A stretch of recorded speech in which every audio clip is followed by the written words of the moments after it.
c'est Soulef avec vous. Aujourd'hui, je partage avec vous la recette du tagine kefta aux œufs ou tagine de boulettes de viande hachée aux œufs.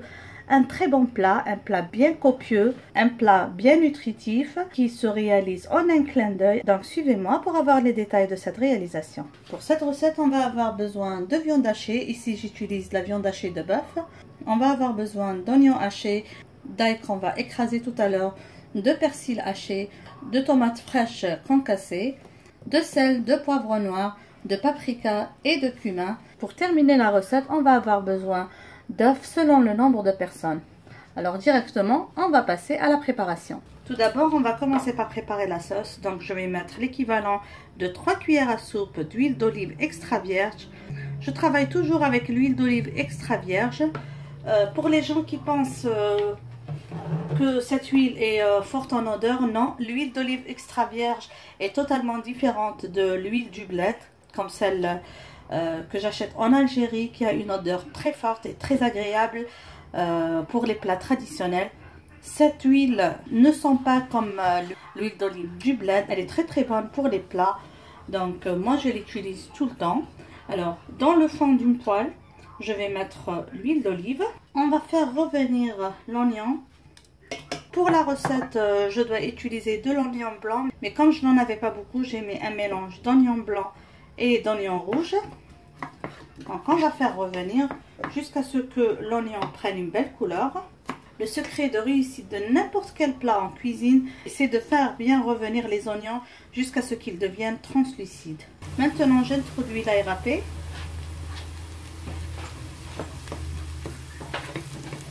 Et la tomate concassée.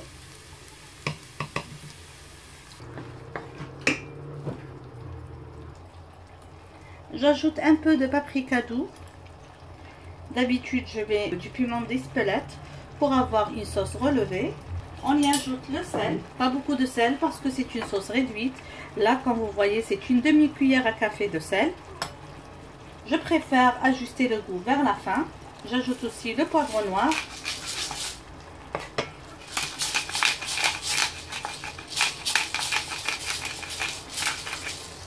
Comme vous savez, j'utilise souvent le poivre du moulin pour avoir une odeur bien fraîche et le goût bien frais des poivres noirs. J'ajoute le cumin et je vais laisser revenir la sauce jusqu'à ce que je prépare les boulettes de viande hachée.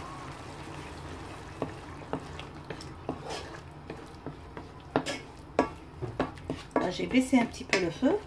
Je vais laisser la sauce bien revenir. On passe maintenant à la préparation des boulettes de viande.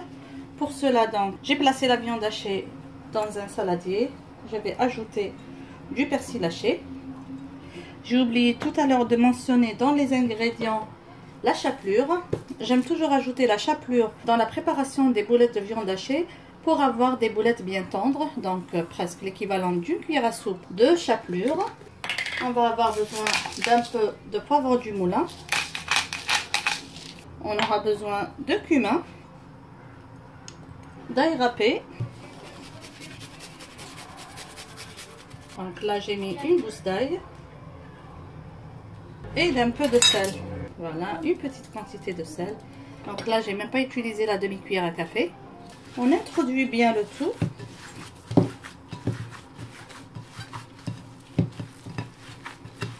Et on va former deux petites boulettes.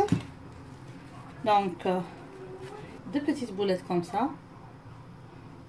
Après avoir formé les boulettes de viande, on va les introduire à la sauce.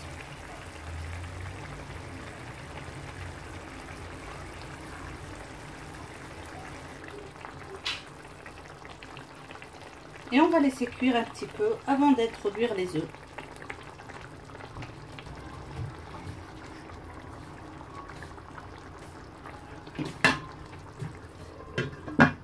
Nous voilà arrivés à la fin de notre réalisation.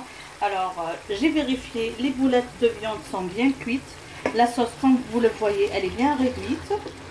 Voilà, une très très belle sauce. J'ai goûté et j'ai trouvé que ça ne manquait de rien. Maintenant, je vais casser les œufs. Donc, je vais juste faire un petit peu d'espace. Là, j'ai baissé le feu. Donc, je vais faire un espace pour chaque œuf. comme ça. Encore un petit espace pour un mouchaf.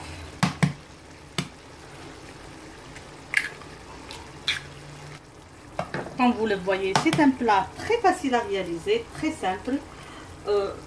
Ça ne prend pas au-delà de 45 minutes et c'est prêt. Comme ça.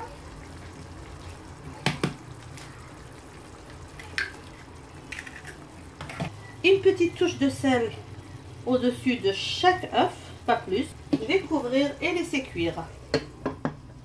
Voilà, les œufs sont cuits. Je vais retirer du feu. Je vais garnir mon plat avec un peu de persil. Et nous, on va passer à la dégustation. J'espère, mes amis, que vous avez aimé cette réalisation, que vous allez la réaliser et l'apprécier, surtout durant Ramadan. C'est un plat très facile à réaliser, en plus très bon. N'oubliez pas, si c'est la première fois que vous vous trouvez sur ma chaîne, de vous abonner et d'activer la cloche. Et n'oubliez pas, si vous aimez ce que je réalise, de partager la recette avec vos amis sur les réseaux sociaux, de cliquer sur j'aime et de laisser un commentaire. Je vous dis à la prochaine réalisation et bisous!